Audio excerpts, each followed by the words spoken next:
Welcome back, boys and girls. Today's read aloud is A Letter to My Teacher, and this is by Deborah Hopkinson. I hope you enjoy. A Letter to My Teacher. Words by Deborah Hopkinson. Pictures by Nancy Carpenter. Dear Teacher, whenever I had something to tell you, I tugged on your shirt and whispered in your ear. This time, I'm writing a letter. I hope you remember me. I was the one who marched to school that first day, splashing through every puddle I could find. I wore a bright yellow raincoat and a dark stormy frown, because for me, school meant sitting still and listening, two things I wasn't much good at. I stood there, ornery and dripping, just sure I'd get in trouble. But instead, you grinned at me. Good morning! Look at you, standing there like Mary Kingsley, just back from canoeing up the Ogoouee River. Who? I said. Where? Mary Kingsley, the fearless explorer, you explained. Someday we'll read about her and crocodiles. Now get them up. Crocodiles? After taking attendance, you made a big announcement. Welcome! This year we'll be planting the first ever second grade garden. It will be our great experiment. Yay! We get to dig in the mud! I shouted. True, but first we read about plants, you said. We'll use math to measure our plot, and we'll write our garden plan. Reading? Math? Writing? I was better at running and jumping. The next week, we visited the creek behind the school to learn about plants and water. When you weren't watching, I started to hop the rocks. Right in the middle, I got stuck. Look at me! I'm Mary What's-Her-Name, I hollered, trying to sound brave. Watch out for crocodiles, you called back. Then you rushed to rescue me. On the way back, you held my hand and never told anyone how much I was shaking. All fall, I tried hard to sit still. Right before Thanksgiving vacation, you asked who wanted to take the Mouse Brothers home. Me! Pick me! I shouted.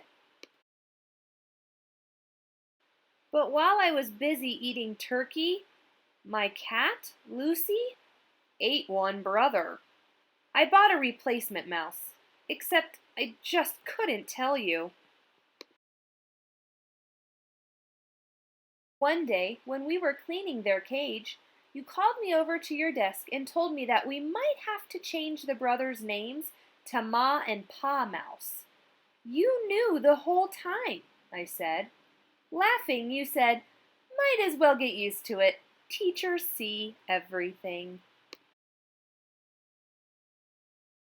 When winter came, the reading corner became our secret garden of stories. On Friday afternoons, we all curled up in a heap to listen, just like our new litter of mice.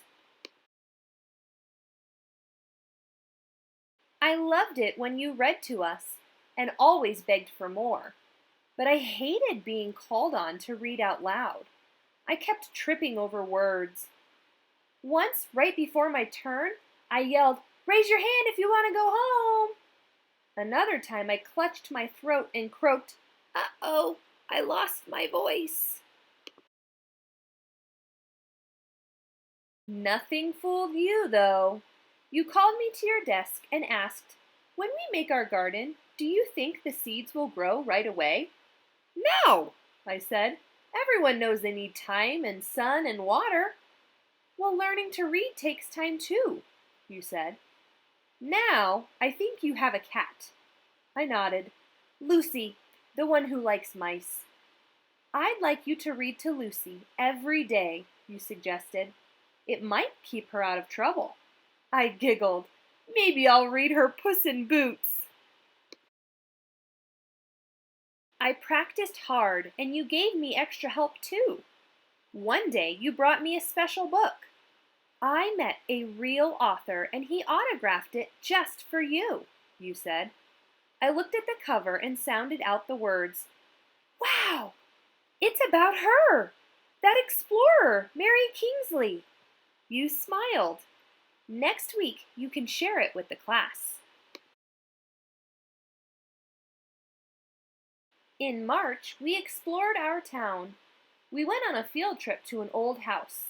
It was full of history and secret stairways. When I slipped away to look for hidden treasure in the root cellar, you and the whole class had to trudge down the old stone steps to find me. I think even you lost your patience that time. Exasperating was the word you used. I remember because that night my mom helped me look it up in the dictionary. The day you brought in seeds for us to choose, I tugged on your shirt. Can we plant this kind? The packet says early spring.